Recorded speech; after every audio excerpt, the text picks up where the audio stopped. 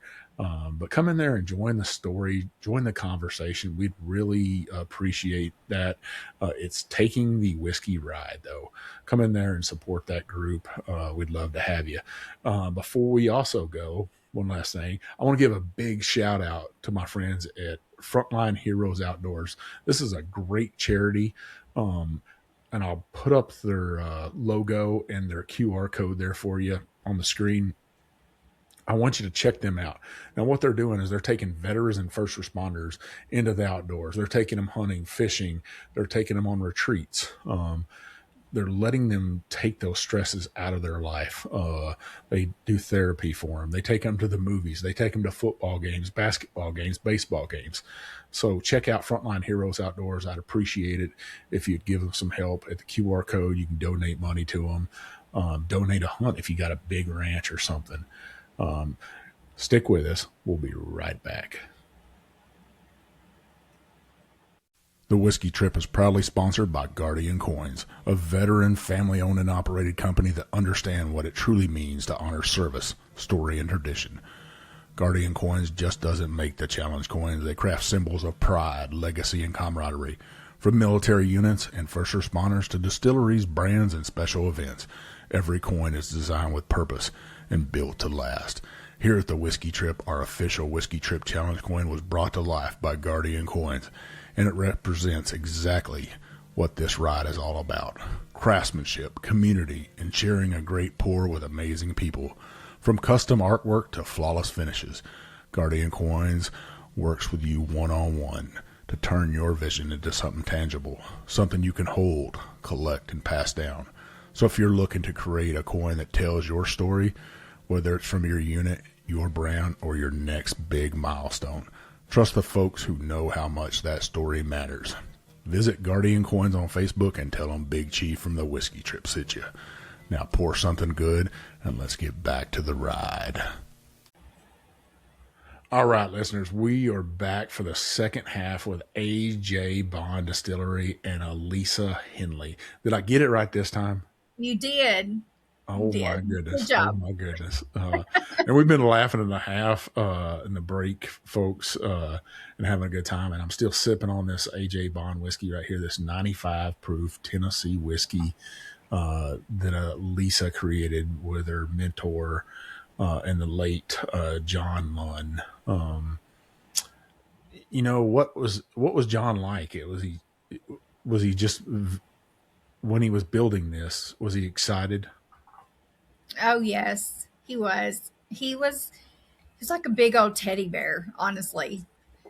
Just big guy, typical like what you would think of a chemical engineer, more of an introvert.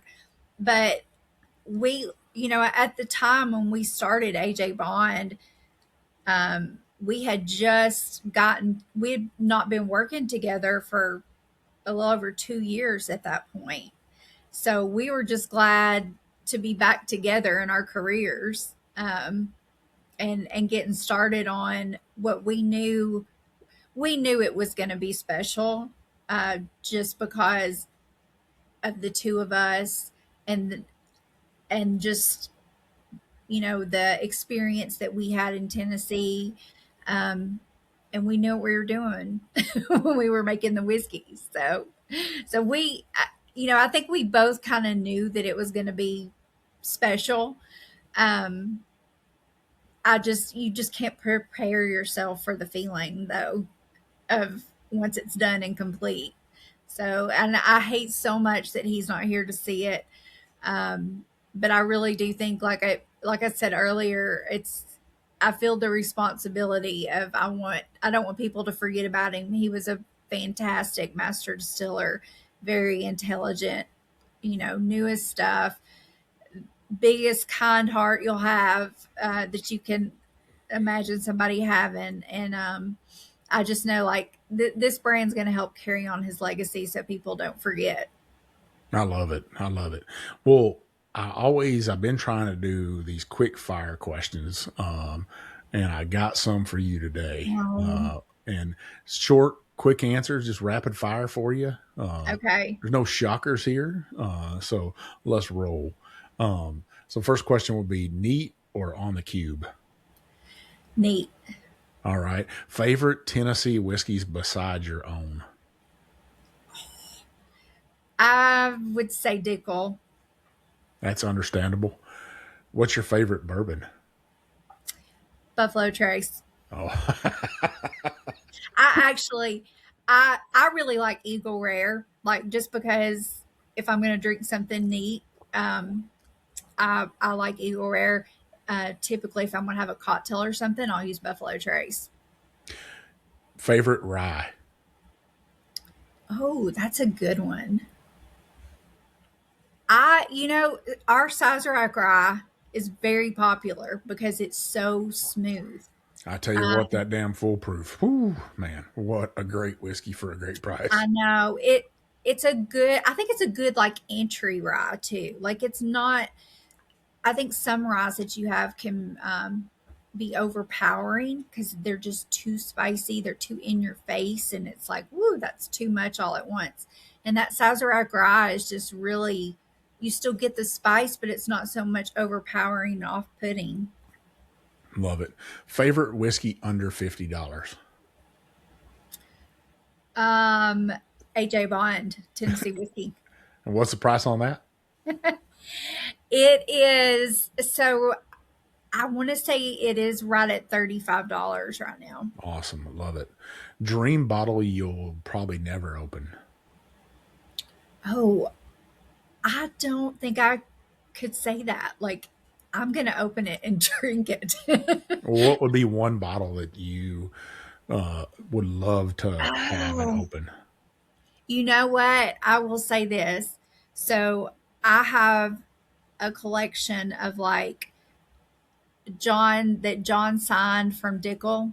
That I have two bottles that he signed there that I will never open.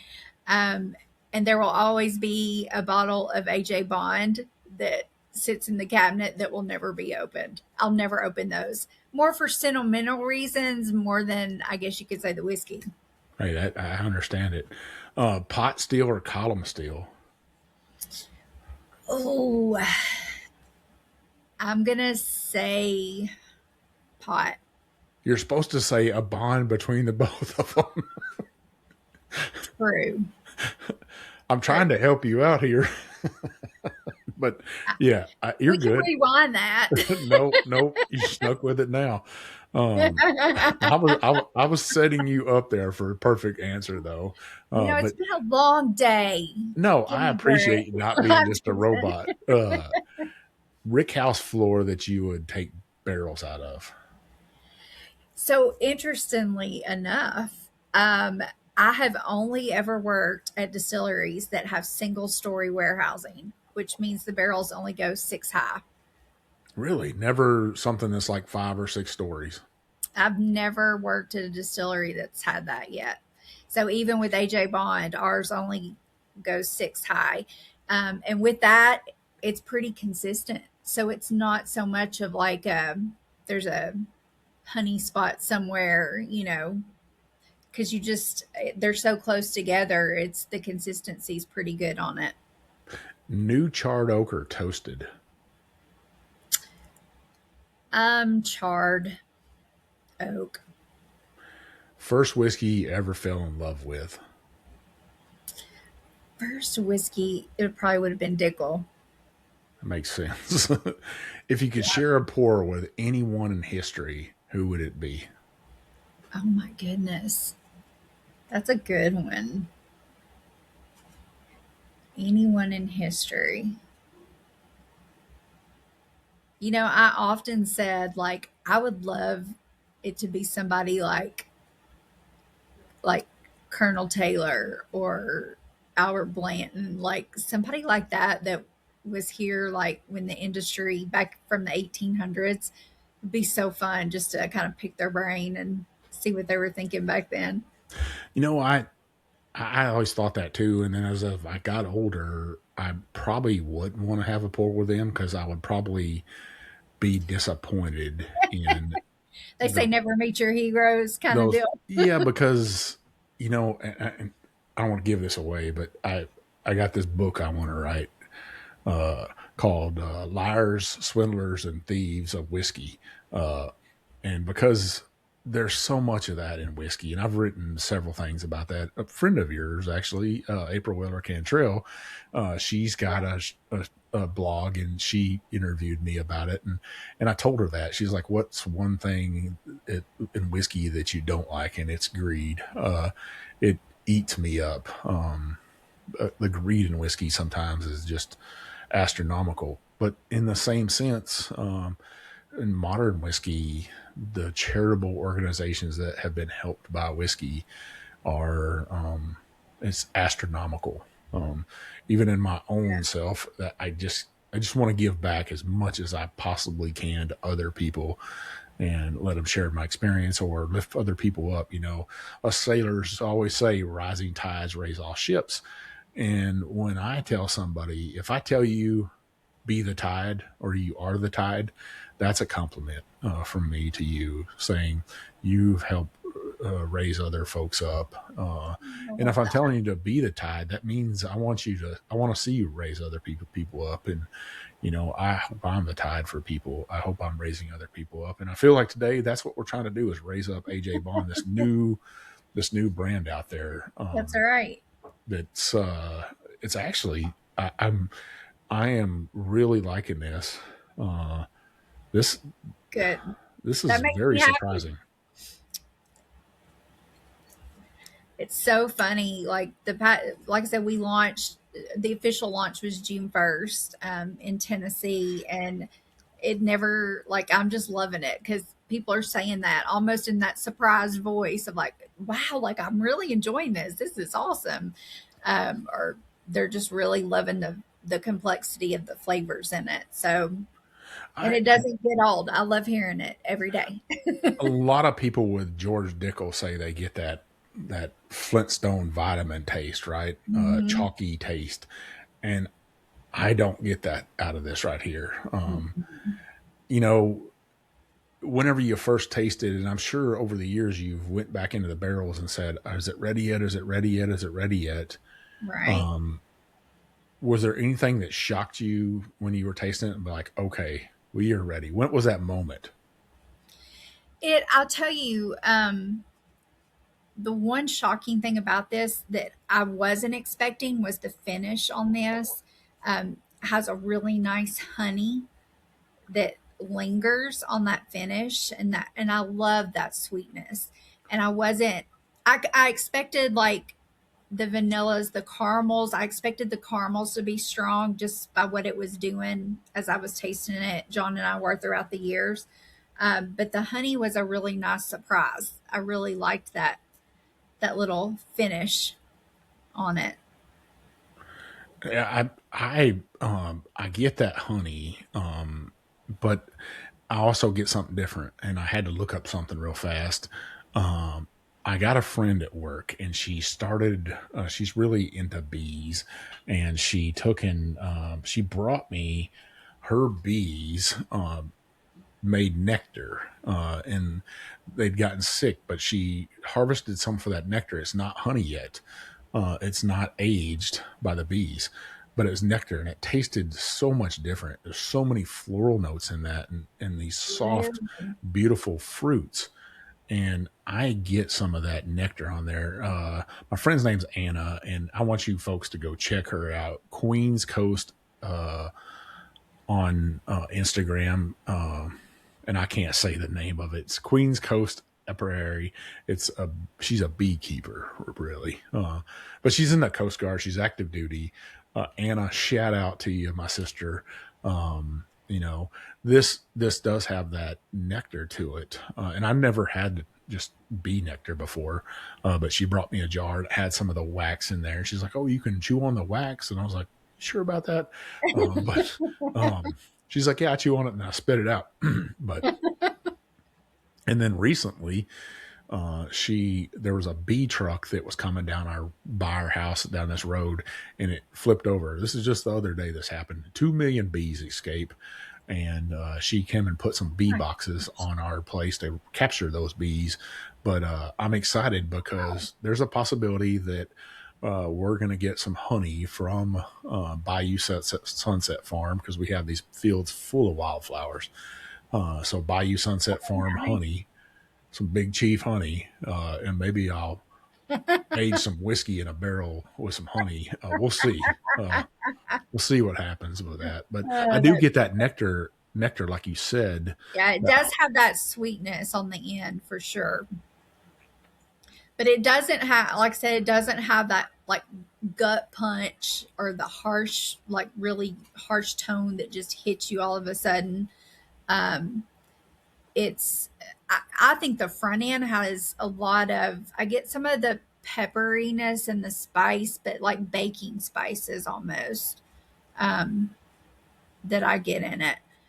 But I always tell people, like, I hate to tell people, like, oh, you should get this and this. Like, everybody's tastes are different. Doesn't mean it's wrong, you know? And I feel like tasting can be very, like, intimidating for some people, because you're like, oh, I should be tasting, you know, strawberries from the field that, grew under this fifth leaf or something, well, So, I'm glad you said that, because last week I said that, hey, I said there's 3 to 5 billion people on the face of Earth, but really I looked it up today because I was like curious. There's 8.3 billion people on the face of the Earth right now.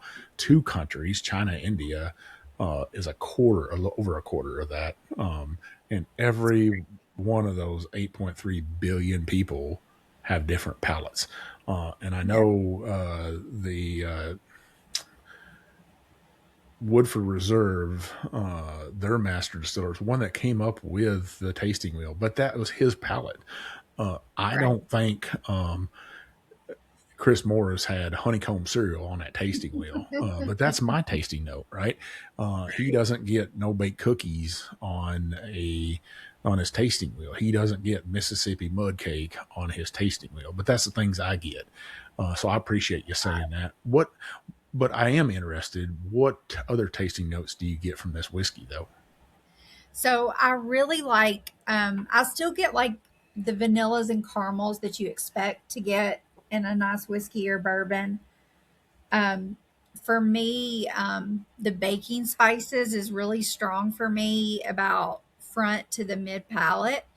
Um, and I like, it still has that warmth. Like you feel the warmth, but it's not a burn. And I think there's a difference in warmth and burn.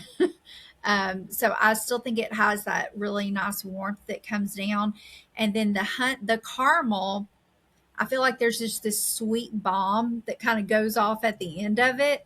And then I get like I was saying, that honey that lingers a little on the finish. So, and I'm really big on finishes for some reason. Like I don't want something that's going to leave a bad taste at the end. Well, that's like barbecue, right? I always tell my wife I don't want to go to a barbecue joint that serving barbecue at midnight, because that tells me they probably over smoked it, and I don't want to be burping up barbecue later on. And the same thing goes with my whiskey. I don't want to be burping up whiskey later on and just Right. with this bad taste later on. I want it to have a finish to it. I want it to finish up, and I want it to be that long finish right here. I'd say this right here has that medium finish on it. Uh, Still a beautiful whiskey. I had a guy one time was like, "Oh, you destroyed my friend's whiskey by saying it had a medium finish," and I was like, "It's only 4 years old. That's it's That still was a young generous, whiskey. maybe.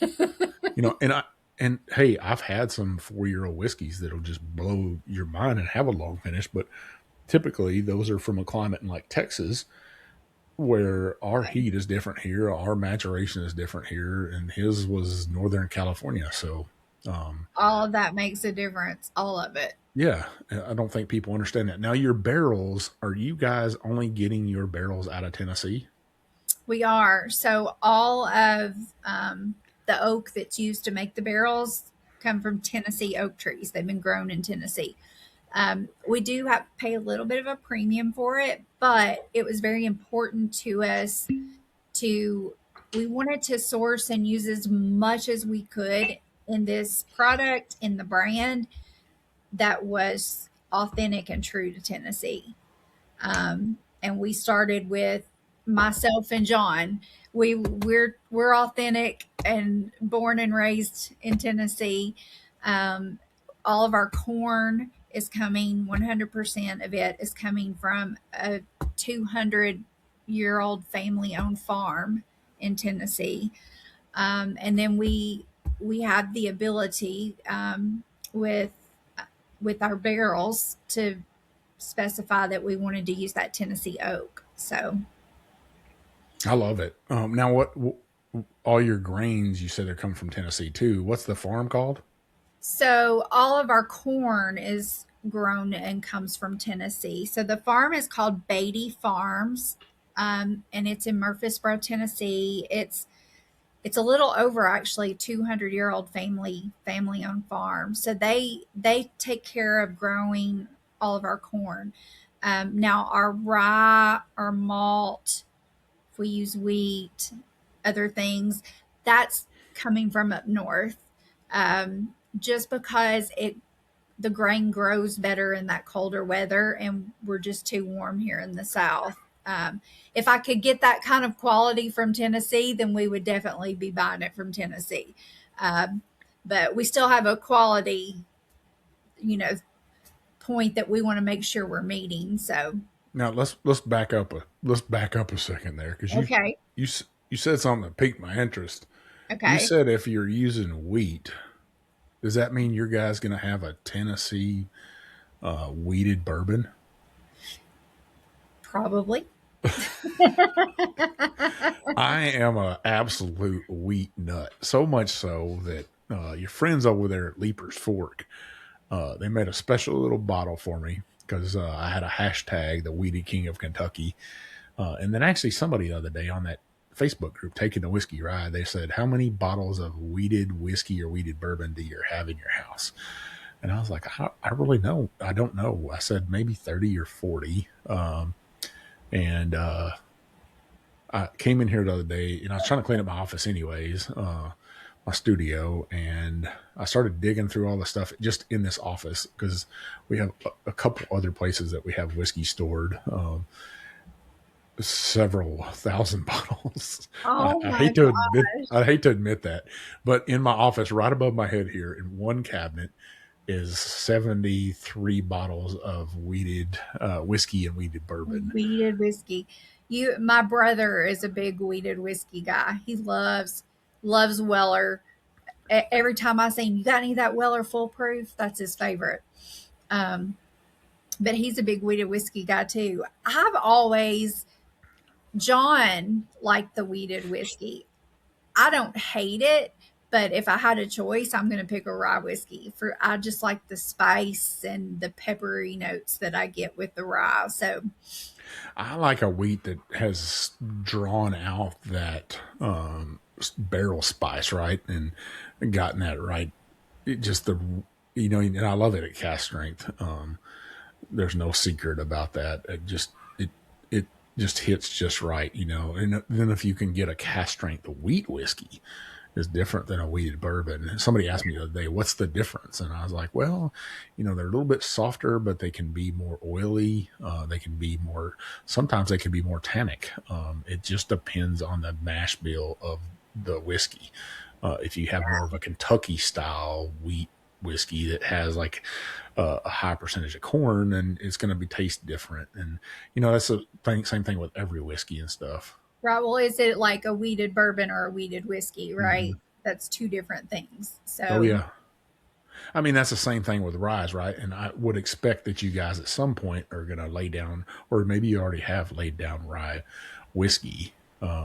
we've laid We, down a couple of things. So we've got some things in the works. But I would say it's going to be at least another couple of years before the next thing comes I out. can tell I'm making you nervous because you're rocking back and forth. I don't know. I don't know. I've been sitting here a while. It's been a long day. Hey, Uh, I hear you. Well, no, we do honestly, like, we don't mind to tell you, like, we have made some other things. There will be, we have big plans for AJ Bond. It was just important for us to launch. You can't be successful launching all of it at one time. And so the first thing we started with was our flagship, which we knew was going to be this AJ Bond Tennessee whiskey. So the one thing we have said with the brand that I personally really like, because I think it goes back to us being Tennessee brand and being authentic and proud of who we are, um, is I just lost my train of thought. Sorry. were you saying you were trying to be an authentic Tennessee Yeah. brand? Yeah. So with the Tennessee, with the AJ Bond brand, we have said that everything that we release that has AJ Bond on it will have gone through the Lincoln County charcoal mellowing process. So whether we're calling it a Tennessee whiskey or a malt whiskey or wheat whiskey, whatever, if it's bottled under the AJ Bond brand name, you'll know that it has been put through that charcoal mellowing process. I So, love that you just and gave a that, little another nugget there about malted whiskey. I love it. That's what I these mean, we do podcasts are not about. discriminate in grains. Well, hey, that's We love all grains. I love whiskey drinkers that will try everything. Today I stopped at a store. Surprise, surprise! I saw a liquor store, and I was like, my truck just kind of veered in there, and I was like, oh, I wonder what they have in here today. And I saw this little nugget sticking on the shelf, and it's another bottle of Indian whiskey that I have wanted to have on my shelf, and I had to have it, so I grabbed it as a cast strength, and I can't wait. I really can't wait for my wife to try it because, uh, I loved her to see her expression, and I can't wait for. She hasn't tried the AJ Bond yet, and she loves whiskeys and just sipping on them, and I love to watch her Good. face and just see her experience. And now she is a cast strength drinker, and I think most women are more cast strengths because they bring out the sweeter notes. They're not as tannic for them and stuff. Unless you have a dry red wine drinker, then I would say take them to that 90 proof, that 80 proof. Yeah. Drop some ice in there. I'll be curious to see what she says about this because it does have that sweetness on the back end of it. So, I'm gonna let her taste it, and maybe you never can tell. It might pop up on a review with her because some listeners have asked, would Miss Viv come on the show and do some tastings? I did a show with her. I gave her loaded questions, which I don't do for anybody, even you. I didn't give you questions, did I? I didn't say, here's your bank of questions. right. No, you didn't. Miss Viv, I've been married to her for so long. She's like, I need questions. Well, I just say, yes, ma'am. I got them. I got them for you. Here you Good go. man. Good man. That's a smart man. Yeah. Hey, I haven't lived this long, not being dumb. So, Right. um, getting back to distilling, and let's talk about innovation a little bit. What traditions in distilling deserve to be protected? Oh gosh. I grew up, I say grew up. I grew up in the industry learning from people, like I said, that had been doing it for 20, 30 years, who probably learned from people that had done it 20 or 30 years before then. So, um, I, it, it's a very traditional way that I was taught to make whiskey. So, like, I'm a firm believer in like rick houses versus palletized. Um, so that's one thing that I think there's a reason why we do that. Um, in that, but I also think it's kind of like, I hate to be cliche and say like but Buffalo Trace says it's so good when it's like we're gonna, um, what is it, honor tradition but embrace change. Um, it's like I said, it's such a good saying. They just hit it on the mark with that, and I think that that's very important in our in whiskey industry to preserve, to preserve that past and honor what people have done before us. And not forget about it, but also realize that, time moves on, and you never know what tomorrow's going to bring and what kind of exciting thing, that can make it better. I'll tell you where Sazerac or Buffalo Trace hit it on the head was when their whiskey shows up on shows like John Wick or Yellowstone. And you got old Beth Yeah, sipping down a big old bottle of whiskey. There's even a challenge out there, the Beth Dutton challenge, to see if you could swig it back like her. Now, I do not recommend that. Seriously. No, I wouldn't recommend that either. But you talk about product placement at the right time on a show that is just going crazy. Now, if I see Jimmy on the 4-6s sipping on AJ Bond, I'm going to be like, okay, this is not by accident. I knew I was in trouble with Weller whenever I saw old Kevin Costner riding down in a SUV pulling out a bottle of Weller. And I'm like, what is going on? Why are you doing this to me? But product placement, I think, is amazing. It helps people out. The days of magazines, the days of old marketing are over. And we have to embrace the new, like YouTube, like TikTok, like Instagram and Facebook. That's, I think, the modern marketing is here. And then getting your stuff on TV shows like that is just, I've heard that some of the stuff was just by accident, but I don't know. It don't look like an accident no more to me. Because even the other night we were watching one of the episodes of the new Dutton Ranch, and I was like, what is she drinking? Oh, look, my wife, every show we see that somebody's drinking whiskey, she has to pause it and we have to look and see what brand is that. She's like, do you know the brand? And most of the time I can name it off. I'm really good about scotches or Irish whiskey. But if somebody has a Japanese whiskey on there, I'm pretty good about that. And then obviously bourbons. I'm definitely good with that. I went to a place called the Whiskey You've Castle. got thousands of them in your house. So you've got lots of practice. I do. Somebody said, hey, how many expressions do you drink a year? And I think it's 1,500 expressions a year of whiskey. Oh my gosh.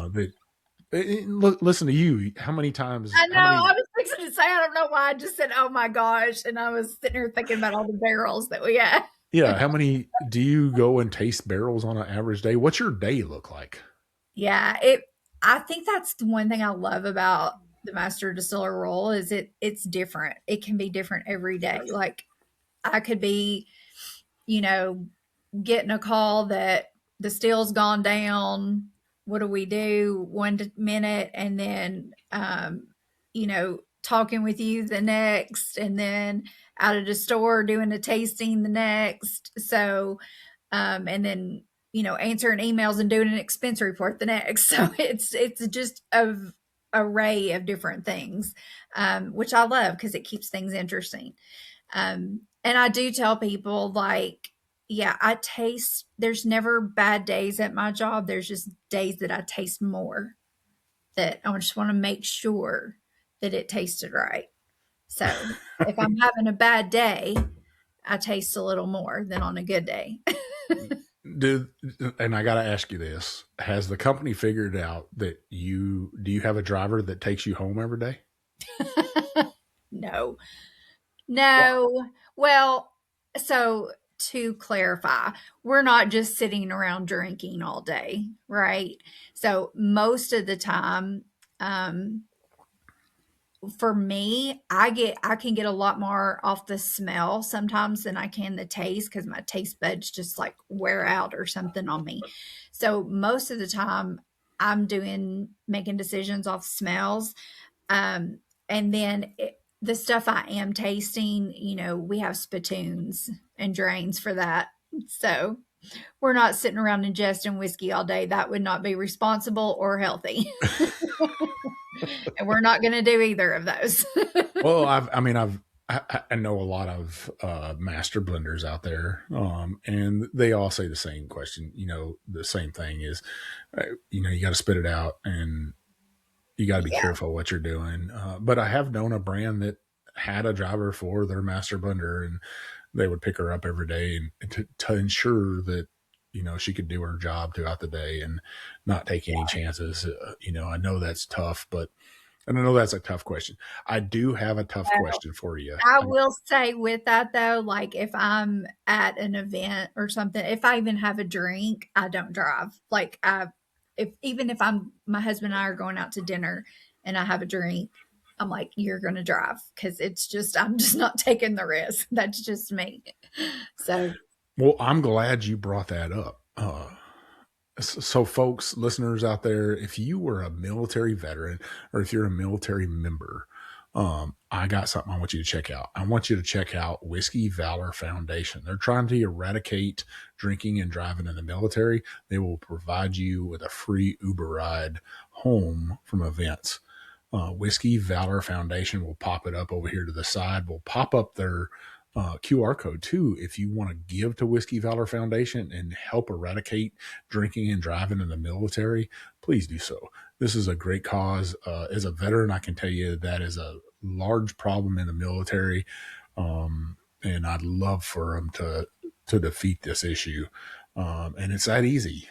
Back in my day, we didn't have Ubers. We barely had taxis. We had the is it bus. horse drawn carriages? Like I don't know about that. I don't know about that. But Whiskey Valor Foundation, you don't have to donate that much. They'll take $5. They'll take $10. But they'll take $10,000 too if you want to really donate to them. But what a great cause, eradicating drinking and driving in the military. I would appreciate your help, listeners. So to finish up this, I'm assuming that you guys are going to do a bottled in bond and a cask strength or foolproof. Are you? I think honestly, we haven't even built out the entire plan, but there are plans, yes, to things that you would expect to see single barrel, other expressions, like all of that. This sky's the limit for AJ Bond. We just right now, like the past, I tell people I feel like I've had job security for the past 10 years, and this month can make or break me. If people don't like what John and I did, it could be a really bad day at work. Um, but I'm telling you. so far so good. So far everybody's loving it. Well, it's got Big Chief seal of approval. And I know that don't mean a whole lot, but Oh I no, do it know my does. whiskey. I love that. Um, I'm really digging this. I'm kind of sad that it's just being released in Tennessee, but I understand that you have to test the market. You have to release it slow. Tennessee can drink a lot of whiskey, but I can't wait to see it hit the shelves in the state of Texas, and let these Texans down here drink on this. I can't wait to see it, across the United States.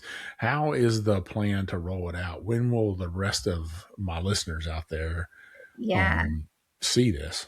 Yeah. So right now for this year, we've just, like you said, we've just mainly launched it in Tennessee. Because we want to own our own home state, right? Yeah. And then over the years, we will start to expand, little by little. It's not going to all be done at once, but typically what we do is you go to your stronger whiskey markets. Kentucky, Texas is a huge market for us. So Texas is on the list. And then you hit you got your cocktail markets like New York and San Francisco and Chicago, places like that. So it's a whole strategy that our brand and sales team works on, like where do we want to go and when. But the key, I think, is just doing it slowly enough that you do it right in each place that you go to. The problem with Texas is, we drink 4 times the amount of whiskey, maybe 5 times the amount of whiskey that Kentucky drinks, because we're just a bigger It's a big state. market, a big whiskey market in Bourbon in Texas. But we also love whiskey down here. We just took over from California as the number 1 whiskey consuming state in the United States.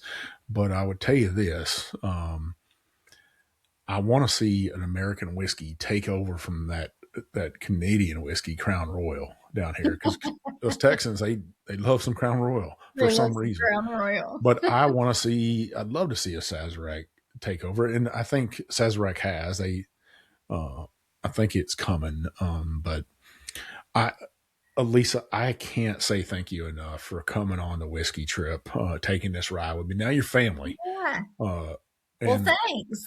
I, When's hopefully we Christmas? can do this every year.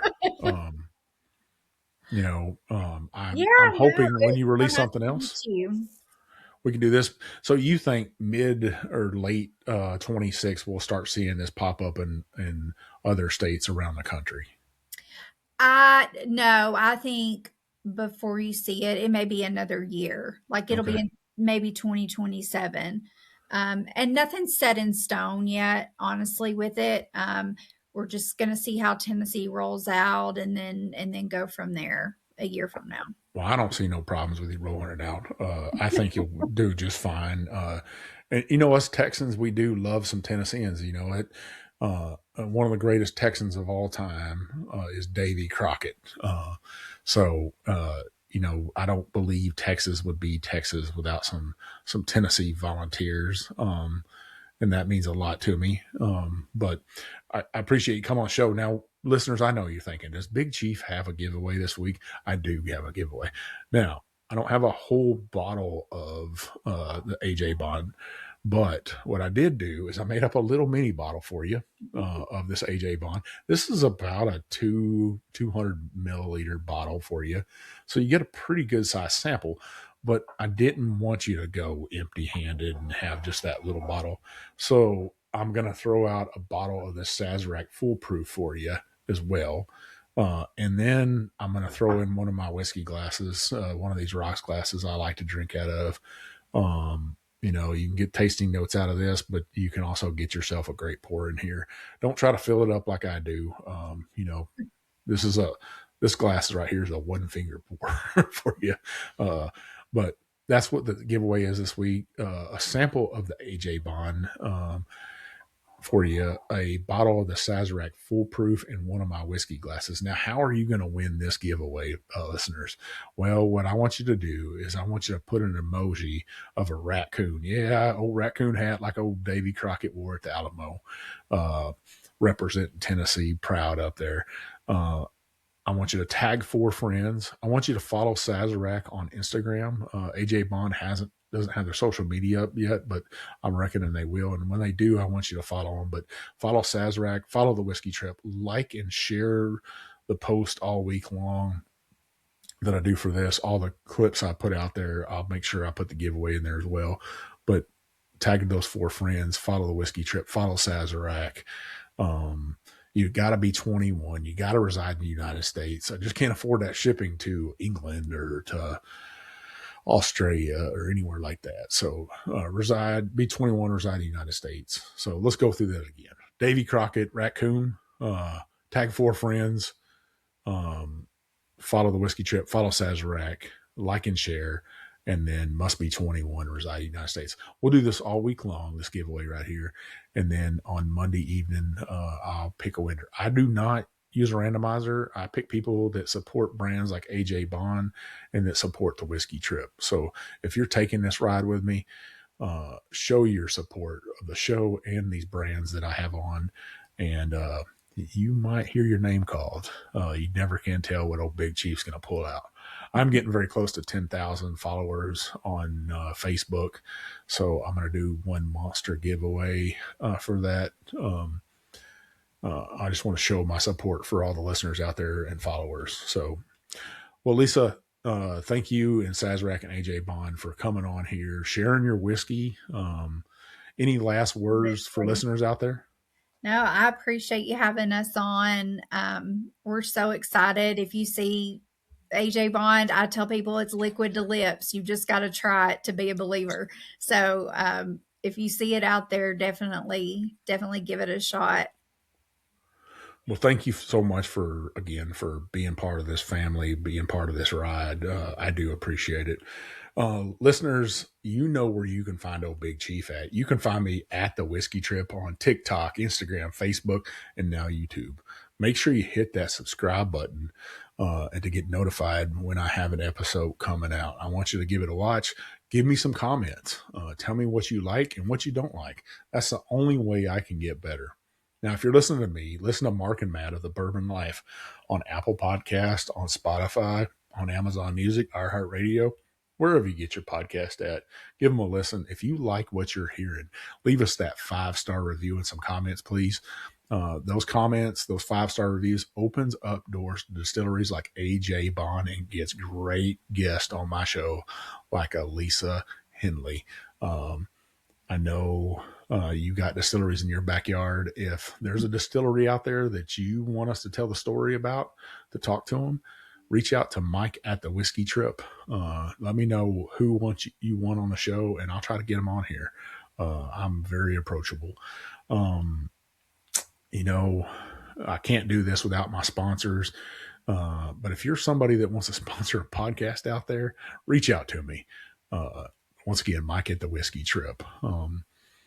One last thing. On Facebook, I am getting a 10,000, but if you're making those comments, leaving those reviews on Apple Podcasts, please leave those reviews over on Facebook as well. Those help open up those doors to distilleries. And I appreciate it. I appreciate all the support. This ain't my full-time job, but I do the best I can do. I hope I tell some history.